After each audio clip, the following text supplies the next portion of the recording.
Reanudamos la siguiente mesa del simposium sobre nuevos factores de riesgo cardiovascular. Y bueno, pues para mí es un placer estar al lado de una persona tan importante para la Fundación como Lina y haber sido invitado por Pedro y por todo el equipo de la Fundación. Estoy orgulloso de estar en este 25 aniversario, que es un hito para la Fundación. Y vamos a empezar con el papel de la lipoproteína en el riesgo cardiovascular y en la estenosis aórtica, que ya adelantó algo Pedro esta mañana, a quién medirla y cómo tratarla. Y bueno, pues Francisco Fuentes, Paco Fuentes, yo tengo el gusto de conocerlo de hace muchos años. Él no se acordará. Yo cuando empecé en el mundo de la atención a los pacientes con dislipemias, estuve una semana allí en el Reina Sofía con Paco Pérez Jiménez y el doctor Fuentes era un avezado residente mayor en aquel entonces. No diga los años, ¿no? No decimos los años. Y nada, que me atendió muy bien y nos hemos ido viendo y es un placer y seguro que... Y un gran experto. Y un gran... Hombre, eso por supuesto, si no, no estaría aquí. Perfecto. Venga, cuando quieras, Paco. Muy bien, pues muchas gracias a Pedro y a la Fundación por, bueno, pues depositar la confianza en mí un año más y hablar durante unos minutos del tema que me propuso de que hablara, ¿no? De qué papel o cuál es el papel que juega la LPA en el riesgo vascular y en la estenosis aórtica. A quién medirla y cómo tratarla. Y me dijo que solo tenía 15 minutos, entonces la verdad es que es un poco complicado. Bien, después de los agradecimientos, bueno, aquí tienen mi conflicto de intereses. Iba a hacer un breve recorrido por la historia de lo que ha supuesto la LPA desde que se describió hace ya pues cerca de prácticamente 50 años. En 1974 se establecen los primeros estudios de asociación con la enfermedad coronaria y bueno, pues hemos tardado, como ahora veremos, pues casi 4 décadas en ponerla en su sitio, bajo mi punto de vista, dentro del escenario del riesgo cardiovascular. Posteriormente, en la década de los 90, se describen los primeros estudios de resonancia donde demuestran la asociación causal con la enfermedad coronaria.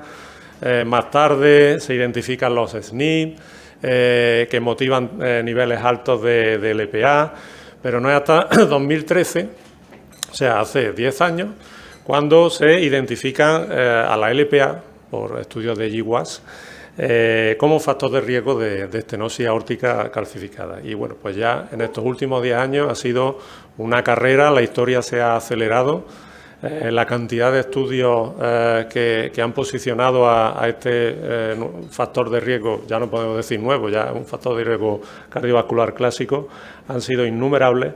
Y bueno, y esperamos que la historia de la LPA acabe como toda la comunidad científica espera, que reduciendo significativamente sus niveles, pues eso tenga un beneficio desde el punto de vista de la enfermedad cardiovascular notorio, ¿no? Bien, sobre los efectos biológicos de la LPA no me voy a detener mucho. Esta diapositiva la hemos visto ya en múltiples ocasiones cuando se habla de LPA en riesgo vascular. La LPA condiciona determinados y despierta determinados fenómenos proaterogénicos, proinflamatorios, protrombóticos, que indudablemente pues, condicionan un elevadísimo riesgo cardiovascular en aquellas personas que tienen cifras muy altas. También como sugerencia para aquellos que tengan cierta inquietud en conocer por qué la LPA tiene esta especial predilección por el tejido valvular aórtico, ahora veremos también que por el tejido valvular mitral, en datos que os mostraré, merece la pena la lectura de esta revisión magnífica y bueno, donde hacen un estudio, un análisis de los mecanismos potenciales que llevan precisamente a eso, ¿no? a que la LPA tenga una especial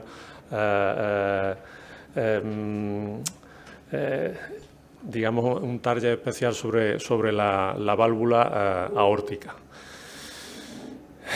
La relación entre LPA y enfermedad cardiovascular, como digo, ya no es nueva. Os acabo de mostrar que pues hace cerca de 50 años ya se estableció. Pero sí es verdad que no es hasta los últimos 10, 15 años cuando el protagonismo de la enfermedad cardiovascular se ha manifestado sobremanera, ¿no? Datos contundentes como estos, que aquellas personas que tienen LPA alta, o sea, 1 de cada 14 eventos coronarios, eventos cardíacos, está detrás la LPA elevada. 1 de cada 7 estenosis valvulares aórticas son debidas a cifras elevadas de LPA. Y la prevalencia estimada en torno a un 20% en la población general, pues son datos importantes. No es moco de pavo el que tengamos que determinar los niveles de LPA en personas que habitualmente manejamos la práctica clínica diaria con enfermedad y con riesgo cardiovascular alto. Este trabajo recientemente publicado pone de manifiesto que aquellas situaciones clínicas como es la HF, la hipercolesterolemia familiar, caracterizada, como sabéis, por niveles elevados de LDL y condicionados genéticamente, al igual que ocurre con la LPA, que también está genéticamente condicionada en sus niveles, pues tiene una traducción en la aparición de enfermedad cardiovascular y en la aparición en concreto de infarto de miocardio, de tal forma que si comparamos ambas situaciones clínicas, la hipercolesterolemia familiar y la hiperlipoproteinemia a partir de determinados valores de LPA elevada, como en este trabajo se identifica, estos datos proceden de la cohorte danesa, de la cohorte de Edgar, sitúan que unos niveles de LPA por encima de 180 miligramos decilitro deberíamos de considerarlos desde el punto de vista del riesgo cardiovascular equivalentes a una HF determinada genéticamente. Y eso ahora veréis a propósito de por qué lo digo. Los niveles altos de LPA también son responsables de la progresión de la enfermedad cardiovascular arteriosclerótica. Datos también interesantes aportados por el grupo de Kaiser en 191 pacientes que tenían una enfermedad coronaria con afectación de múltiples vasos, donde analizan, una vez controlados todos estos pacientes, sus factores de riesgo cardiovasculares tradicionales, tanto a nivel de LDL, de hipertensión y otros factores de riesgo, con cifras medias de LPA en torno a 82, la persistencia de esos valores altos de LPA es causante de forma independiente de una mayor progresión de esas placas de ateroma, independientemente del control de los factores de riesgo cardiovascular. Es decir, la LPA alta no solo es causa de enfermedad cardiovascular, sino que también es causa de progresión de enfermedad cardiovascular establecida.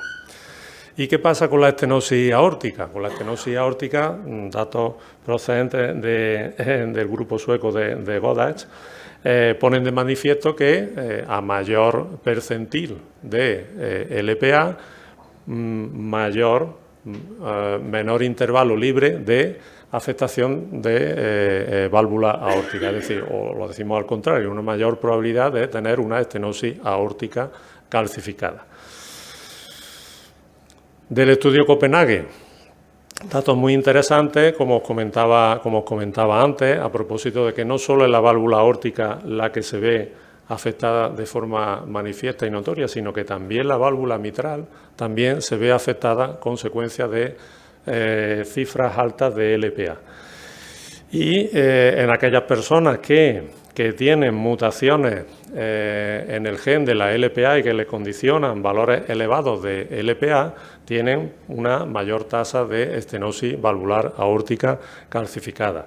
Si analizamos también el número de repeticiones del Kringle 4, que como sabéis, a menor número de repeticiones de Kringle 4, mayor niveles de LPA y mayor riesgo hay también de estenosis valvular aórtica.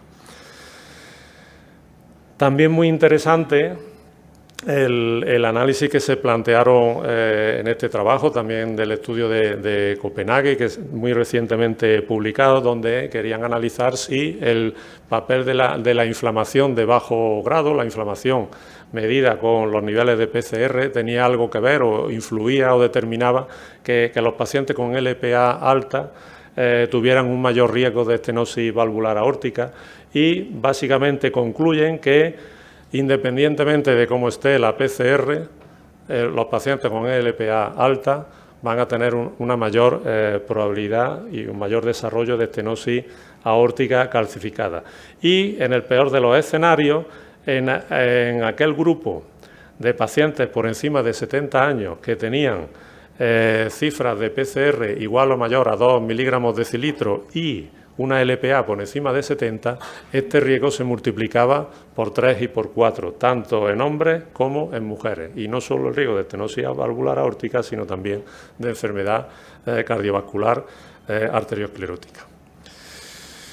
Y bien, y datos, que ya estaba viendo yo ahí a Pedro, digo que no pone nada poniendo cara de que no pone nada del CEIJAR. Datos, por supuesto, del CEIJAR. Los datos del CEIJAR, como no, gracias al CEIJAR ha aportado una información muy importante, y como él nos decía extraordinariamente esta mañana, los hitos que está suponiendo el CEIJAR, y esta es una de las aportaciones iniciales, donde se demuestra, por un lado, tanto en hombres como en mujeres, con cifras donde se compara aquellos que tenían LPA por encima de 50 frente a los que tenían LPA por debajo de 50, como el intervalo libre de supervivencia o libre de evento cardiovascular es mucho menor en los que estaban por debajo de 50 y eran mujeres con respecto a los varones que tenían la LPA por encima de 50, y en la derecha el análisis disgregado en función del tipo de mutación. Mutación de alelo nulo en color negro más oscuro, y en gris la mutación de alelos defectuosos, y aquellos que tenían los niveles de LPA por encima de 50 y tenían la mutación de alelo nulo, la supervivencia libre de evento era muchísimo menor que en comparación a aquellos que tenían alelos defectuosos y cifras de LPA por encima de 50. Como no, también lo ha puesto Pedro esta mañana, y en colaboración con el grupo de Gerald Watts, la necesidad de hacer screening en cascada en pacientes con hipercolesterolemia familiar, pero no solo de la hipercolesterolemia familiar, sino de la LPA. ¿Y por qué? Ahora, pues muy sencillo, porque aquí lo tenéis en rojo, en color rojo oscuro, frente a pacientes que no tienen ninguna de las dos circunstancias, es decir, que no son HF, y pacientes que no tienen altas las cifras de LPA, aquellos que tienen ambas condiciones, LPA alta y que tienen HF, se multiplica por 4 y por 5 su riesgo de enfermedad cardiovascular. Pero es que además el screening de LPA en esta población HF es necesario y es hasta coste efectivo. Importante dato también, ¿por qué? Pues porque, como también del grupo de Gerald, se nos puso de manifiesto hace un par de años que existe una prevalencia mucho mayor de cifras altas de LPA en la población con hipercolesterolemia familiar, pero no solo en los afectos con hipercolesterolemia familiar, sino en los familiares no afectos de hipercolesterolemia familiar. Por encima de 100 hasta el 53% y por encima de entre 50 y 100 hasta el 34%. Es decir, esto nos obliga a medirle sistemáticamente la LPA a nuestros pacientes con hipercolesterolemia familiar y a sus familiares, aunque no sean afectos. Otro hito importante que nos mostraba Pedro esta mañana acerca de cuáles eran los predictores que nos contribuían a atisbar a cuáles pacientes iban a tener un mayor riesgo de desarrollar estenosis aórtica. Lo ha comentado antes esta mañana, no voy a insistir mucho en ello, pero son fundamentalmente la edad, la enfermedad cardiovascular previa, la hipertensión, el índice de masa corporal, las cifras de LPA y los años con niveles elevados de LDL mantenidos en función del tiempo. Y aquí lo vemos un poco mejor, lo que representa y el intervalo libre de necesidad de restitución valvular aórtica dependiendo de estos predictores, ¿no? Se ve un poquito regular la diferencia, el 1, que serían aquellos que no tienen ninguno de estos factores en proporción o en relación a lo que representa la edad, a lo que representa los niveles de LPA o a lo que representa el hecho de tener una enfermedad cardiovascular arteriosclerótica previamente establecida. Bien, si de forma muy rápida y resumida hemos identificado que la LPA es causante de enfermedad cardiovascular, que condiciona una mayor prevalencia o que está detrás en un porcentaje importante de casos de estenosis valvular aórtica, ¿a quién medimos la LPA? ¿Cómo la medimos la LPA? A la primera pregunta podríamos dedicar una charla entera. ¿Por qué? Pues porque, bueno, normalmente cuando nosotros pedimos al laboratorio que las cifras de LPA, lo que estamos midiendo, por lo menos en la mayoría de laboratorios, es la masa de LPA. Estamos midiendo miligramos decilitro.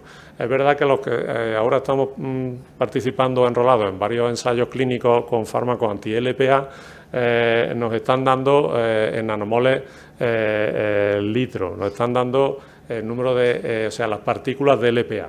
Y por otro lado, lo que sí es verdad que no se mide habitualmente es el colesterol vehiculizado por la LPA. En resumen, y para no liaros, cuando nosotros pedimos en la práctica clínica diaria la LPA, nos están dando la masa de LPA. Entonces, ¿qué consideramos alto riesgo? Pues aquí consideramos alto riesgo por encima de 70 miligramos decilitro. Bueno, el rango es por encima de 50 y muy alto riesgo por encima de 125 o por encima de 180, como os comentaba antes. El posicionamiento de la guía europea, de la Sociedad Europea de Arteriosclerosis, que también se publicaron a finales del año pasado, pues nos viene a decir que, bueno, que en este caso está clara la relación de causalidad con la enfermedad vascular arteriosclerótica, que hay que medir la LPA al menos una vez en la vida en los adultos y que tenemos que interpretar los resultados de los valores altos de LPA en el contexto del riesgo global, del riesgo absoluto del paciente con riesgo cardiovascular.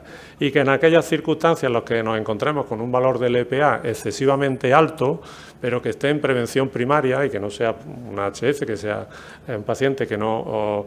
deberíamos de intensificar el control de los otros factores de riesgo cardiovascular concomitantes.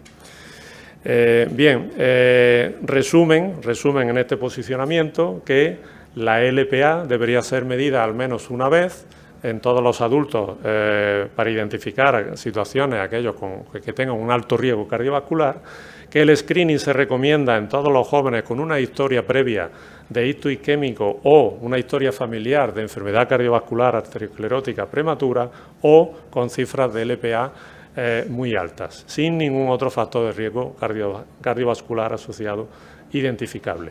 Y también promueven y proponen el screening en cascada para la LPA alta como recomendación en pacientes HF, en aquellos que tengan una historia familiar de enfermedad cardiovascular o que tengan altos niveles de LPA, y en aquellos que tengan una historia personal o familiar de enfermedad cardiovascular arteriosclerótica.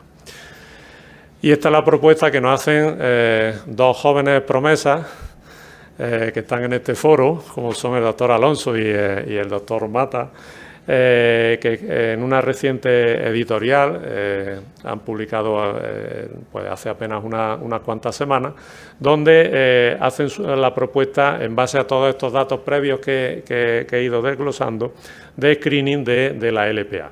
Por un lado, a día de hoy lo que se consideraría una aproximación de screening universal, screening selectivo o el screening en cascada, ¿no? En este caso, bueno, pues ni que decir tiene que todos en este contexto y en la realidad de la cohorte 6HAR abogaríamos por hacer un screening en cascada de la LPA en todos los pacientes con hipercolesterolemia familiar, puesto que además de esa manera seríamos capaces de detectar a 1 de cada 2,5 parientes que tuvieran de pacientes con hipercolesterolemia familiar y cifras elevadas de LPA, y sería, por tanto, una estrategia coste efectiva.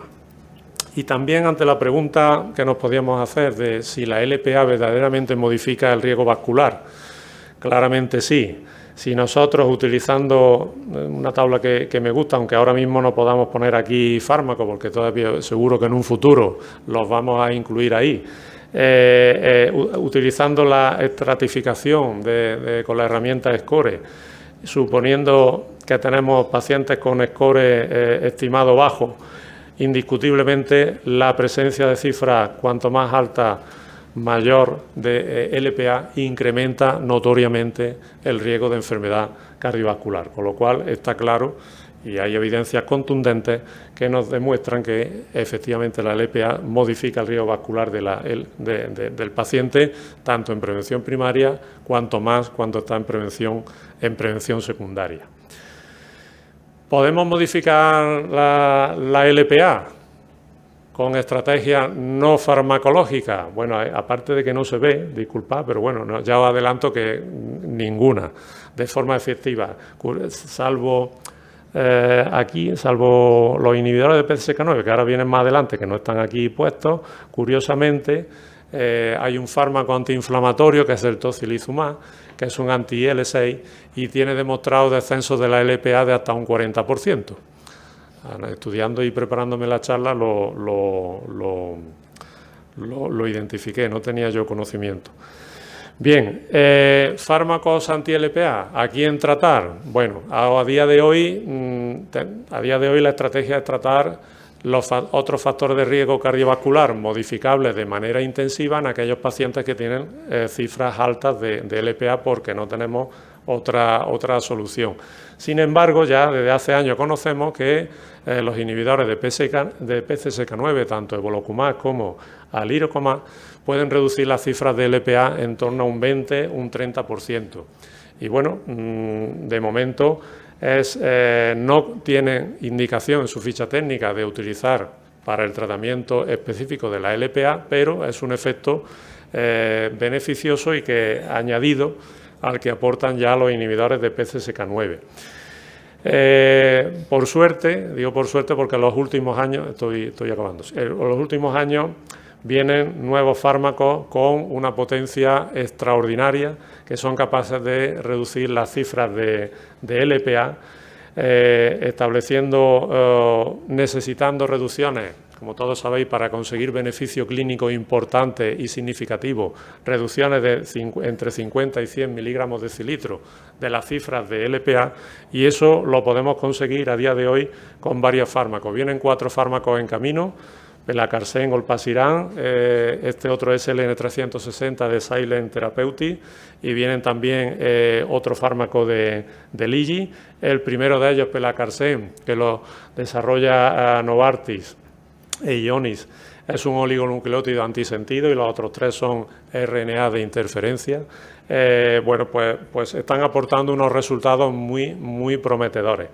Estamos hablando de reducciones tan significativas como el caso de Olpasiran, que se publicó muy recientemente en New England, de cerca del entre 95 y el 100% de los valores de LPA con una administración cada 12 semanas.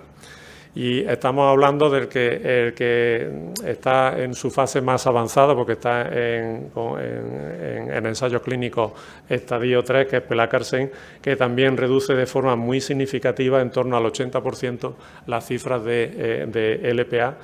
y su ensayo de eventos cardiovasculares, que está previsto que acabe a mediados de 2025, será el primero que aporte interesante información acerca de si la reducción significativa y de esta magnitud de la LPA en pacientes que están ya en prevención secundaria va a conllevar una reducción también de la mortalidad y de los eventos cardiovasculares que todos esperamos con ansia que sea así. Para llevar a casa, ya estoy acabando, existe un indudable impacto de los niveles de LPA en la progresión tanto de la enfermedad de la estenosis aórtica calcificada, pero también de la estenosis mitral. La coexistencia de hipercolesterolemia familiar y niveles elevados de LPA no solo multiplica por 4 el riesgo de enfermedad cardiovascular, sino que multiplica por 4 también el riesgo de estenosis aórtica calcificada. Cuando la estenosis aórtica, la hipercolesterolemia y la LPA viajan juntas, condicionan un escenario de elevadísimo riesgo cardiovascular. El cribado en cascada de hipercolesterolemia familiar y de LPA puede mejorar sin lugar a dudas tanto la detección como la prevención de la enfermedad cardiovascular y de la estenosis aórtica en esta población de pacientes. Y acabo con esta diapositiva de la Fundación Europea, donde nos dice que, bueno, pues que ya que actualmente no tenemos terapias para reducir las cifras de LPA, al menos en aquellos pacientes que tengan la LPA muy alta, llevémosle su LDL lo más bajo posible, reduzcamos y controlemos todo el resto de factores de riesgo cardiovascular y en algunos casos asociar o tener la opción de la L de la féresis, que no me he querido meter en ello, puesto que en mi conocimiento el único país de Europa donde sí está indicado el uso de LDL aféresis en pacientes con LPA alta o muy alta es en Alemania, allí sí está aprobado el uso. Y nada más, muchas gracias por vuestra atención y...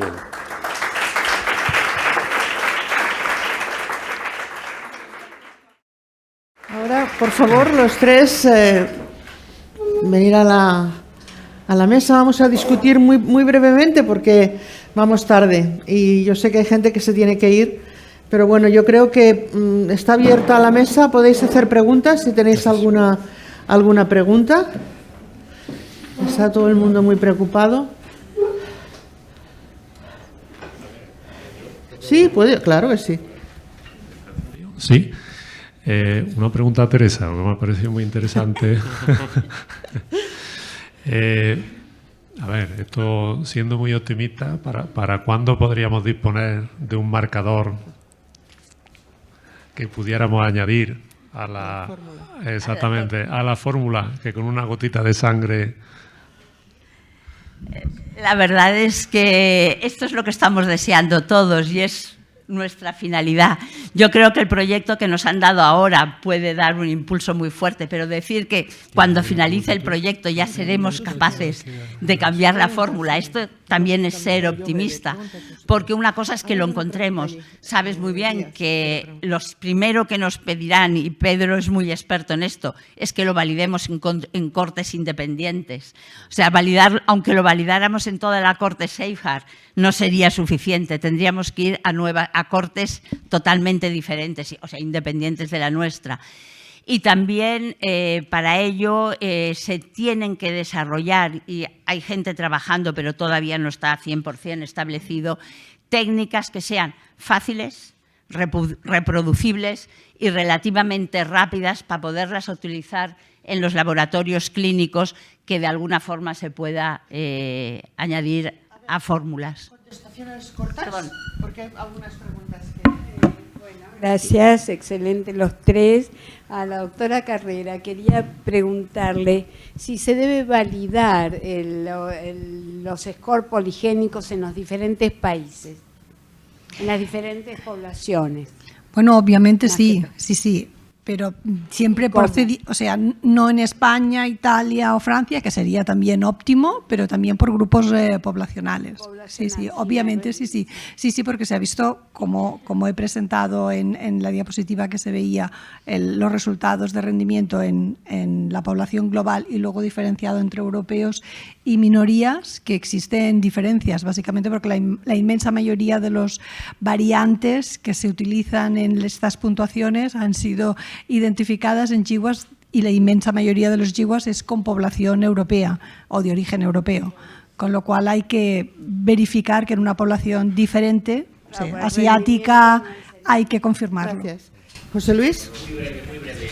Un paso más allá, me lo llevo a la clínica, las maravillas con las que trabajáis, y la siguiente pregunta es: y entonces, si conseguís demostrar esa relación con el proceso degenerativo, con esos microRNA, ¿tendríamos la secuencia para sintetizar un RNA de interferencia que bloqueara el proceso?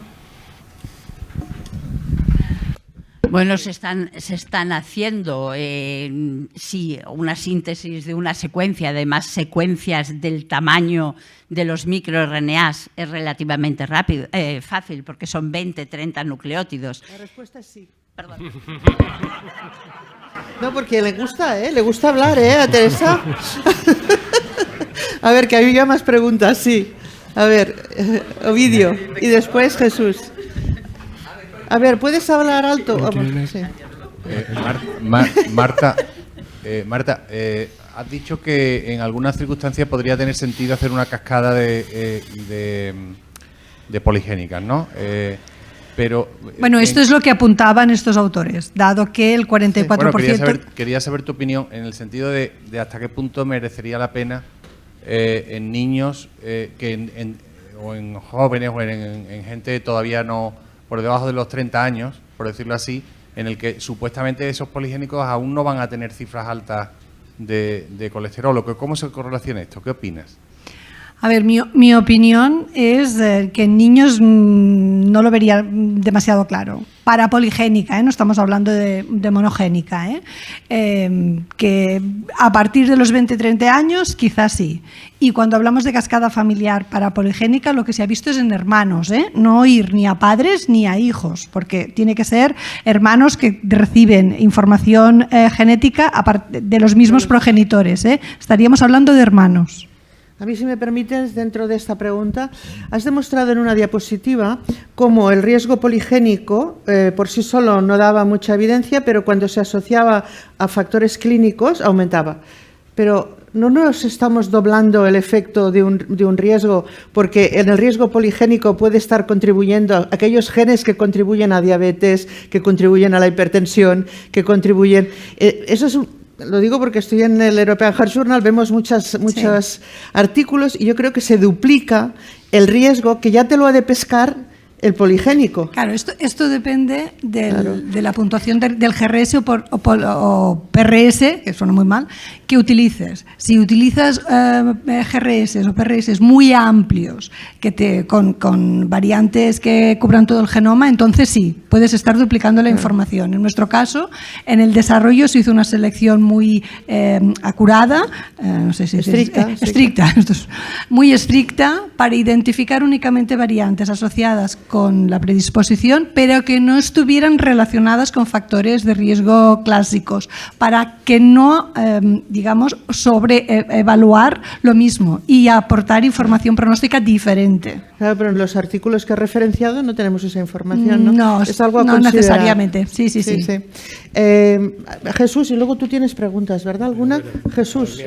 Teresa, ¿has barrido el banco GIO para ver si alguien ha estudiado este microRNA con cualquier otra circunstancia que no sea...? Hemos barrido bastantes bancos y, como os he comentado, solamente hemos encontrado anotaciones en casos de endometriosis, en pacientes con cáncer y endometriosis, y en algunos casos de Alzheimer. Es en los dos únicos casos que hemos conseguido encontrar anotaciones. Pero seguimos buscando, no sea que se nos haya perdido alguna y que pueda ser de interés. Y la otra, habéis ido directamente a la célula muscular, pero ¿y el macrófago? Osteopontina también lo produce a veces el macrófago. Sí, evidentemente, pero en este caso fuimos a la célula muscular, puesto que es la célula muscular la que está más relacionada con procesos de calcificación en relación con la edad y con el desarrollo de cristales cálcicos en la pared vascular. En el caso de que hubiéramos querido ver inflamación, hubiéramos ido más posiblemente a... Pero no quita que pueda tener un efecto en el macrófago. O sea, es posible, ¿no? Es posible. Sí, es posible. O puede ser posterior. ¿Tienes preguntado alguna cosita? Una pregunta para Paco y de la lipoproteína, ¿cómo no? ¿Tú crees que puede haber un problema a la hora de comparar los resultados que se obtienen en los diferentes laboratorios? Porque puede haber parece ser que hay diferentes métodos de medida según el CRING que se tenga en cuenta. Te digo que sí, y con una experiencia propia personal, precisamente en uno en ensayo de Ligi, con el anti-LPA, que estamos en el fase 2, en el que estamos enrolando pacientes, donde hemos detectado y lo hemos elevado al comité médico del estudio.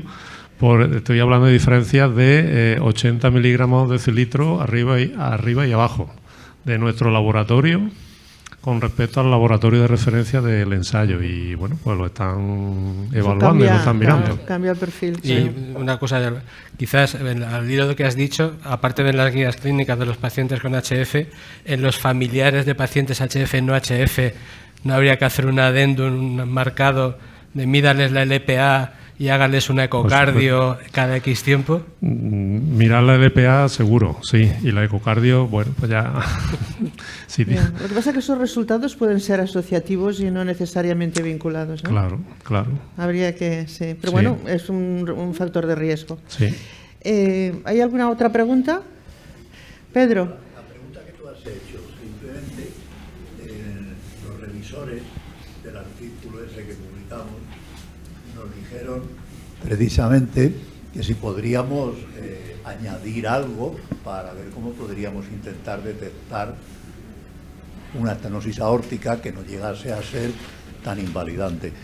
Entonces, claro, nosotros ahí sugerimos que se podría hacer un ecocardiograma, como tú has dicho, a partir de los 50 años, a lo mejor cada 5 años, en esas personas que tuviesen esas características, para ver si podríamos detectar la estenosis aórtica, digamos, en un estadio inicial, donde a lo mejor podríamos evitar esa evolución. Sí, hay un trabajo que se ha publicado recientemente, viene de Holanda, donde dicen que la LPA puede ser importante para la progresión de la enfermedad valvular, pero una vez la válvula está enferma, el que hayan niveles altos no tiene ningún efecto. ¿Qué opinas del mismo? Sí, totalmente. Una vez que el daño está hecho, no es muy difícil, y sobre todo cuando está calcificada ya, no hay regresión como, por ejemplo, puede haber en la enfermedad arteriosclerótica. Sí, pero entonces, claro, ¿crees tú que los tratamientos futuros no tendrán efecto? Sobre enfermedad cardiovascular arteriosclerótica, yo sí, pero sobre enfermedad valvular, no. Muy bien. Perfecto. Pues si no hay más preguntas, ¿tú también estás bien ya? Pues nada, felicitaros, pero tenemos que correr porque nos hemos retrasado muchísimo, todas las mesas son importantísimas y os agradezco mucho las presentaciones. Gracias.